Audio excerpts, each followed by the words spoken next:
I'm Laura Ingraham. This is the Ingraham Angle with a very big show tonight, so let's get right to it. The day the happy talk died. That's the focus of tonight's Angle. Now, for all these months, the Biden team, they basically waved off concerns about the economy, claiming that things would kind of even out, that this was kind of a transition to more sustainable growth. We have a very strong economy. I know people are very upset, and rightly so, about inflation, but there's nothing to suggest that inflation and that a recession's in the works. I believe there is a path through this that entails a soft landing, with the economy essentially stabilizing. Well, how's that soft landing feeling to you guys out there tonight? Now, how does that woman still have a job when so many Americans are now at a risk of losing their jobs? Well, we know why. She became the first woman in the 232-year history of the U.S. Department of Treasury to hold that position. Oh, come on. Being a first was always more important to Biden than someone actually being the best. And now we're all suffering for all the incompetence. Now, the Dow is 746 points lower than it was on Inauguration Day for Biden. So that means all the gains that we made under Trump were totally wiped out. And that's before you account for inflation.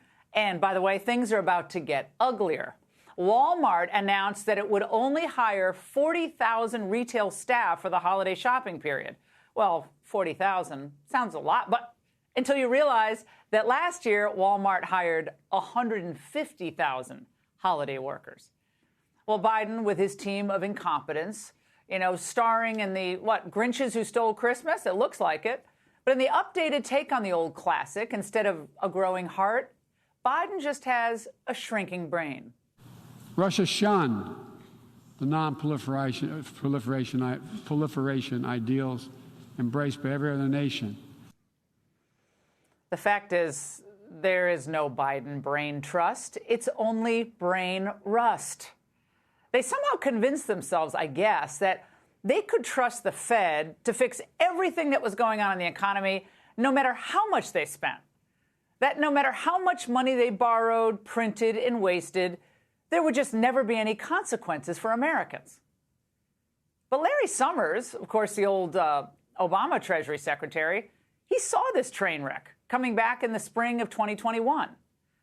Now, let's be clear. The former Treasury Secretary wasn't trying to undercut the Biden team. He was trying to save them. He's a loyal Democrat. But the left, the regime media, the dolts in the Biden administration, they didn't care. They just waved him off. They truly thought that they knew better, so they pursued reckless spending and grandiose plans to remake American capitalism. And now they're facing a November wipeout. And the American people are facing a long period of decline and despair tonight. Meanwhile, reality is coming for Biden's foreign policy as well. Now, here again, we've been fed months of happy talk. Remember when we were told that sanctions on Russian oil were going to rob Putin of all the funds he needed to wage this war? We are enforcing the most significant package of economic sanctions in history, and it's causing significant damage to Russia's economy. It has caused Russian economy to, frankly, crater. Of course, the opposite is true. Foolish energy policies in the West cause energy prices to spike, spending more money and sending more money, of course, into Putin's coffers.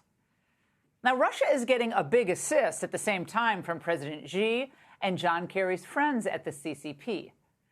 While India is also keeping the Russian energy markets humming, meanwhile, Russia simply turns around and uses its Nord Stream pipeline as a leverage point. The French are suggesting that there should be a turn down in heating so that they're capping the amount of heating that energy is being used over the next few weeks. Other plans in France include delaying heat for public buildings this winter. And now Europe is facing its own recession. And that's going to drag down the global economy into a very cold winter. And as for the actual progress of the war itself, the entire thing kind of is starting to remind me of Iraq. Lots of happy talk, no reality checks. Ukraine is taking back territory from Russia. Is this a sign that the war is shifting? Do you think this is indeed a turning point in the war for Ukraine? I mean, if this isn't, what would be? Jose, it's a very good sign. I'm normally fairly guarded and cautious about this, but the tide clearly has turned. Now, over and over, we're told the same message that we heard about Afghanistan. With just a little bit more money from the United States, in this case, Vladimir Putin will crack. We're going to stay with them as long as they need our help. You're already north of $15 billion in terms of those commitments. How far do you go? As long as it takes. Ironclad commitment. Yes. As long as it takes. That could be many years, because Putin just announced he's calling up 300,000 reservists to send to Ukraine. 300,000? Did our crack military leadership of Austin and Milley anticipate any of this? Even Tom Friedman, the elite's favorite global thinker, he's sounding the alarm, saying, how does this war end with a stable result? We still don't know. The EU is divided on how to deal with the war, especially where the populist backlashes emerge when people get totally stressed this winter. Some European leaders will begin to ask, is there a way out through negotiations?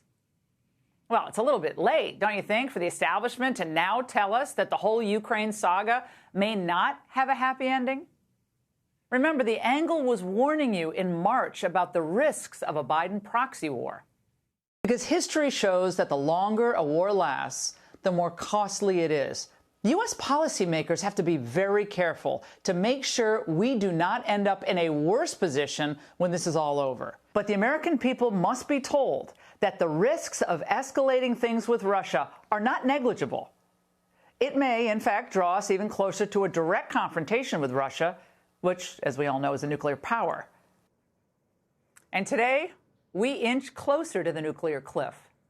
And those who try to blackmail us with nuclear weapons should know that the prevailing winds can also blow in their direction. If the territorial integrity of our country is threatened, we will without doubt use all available means to protect Russia and our people. This is not a bluff. Now, amazingly, Secretary Austin and General Mark Milley, the same two who oversaw the debacle of our withdrawal from Afghanistan, are still in Biden's cabinet.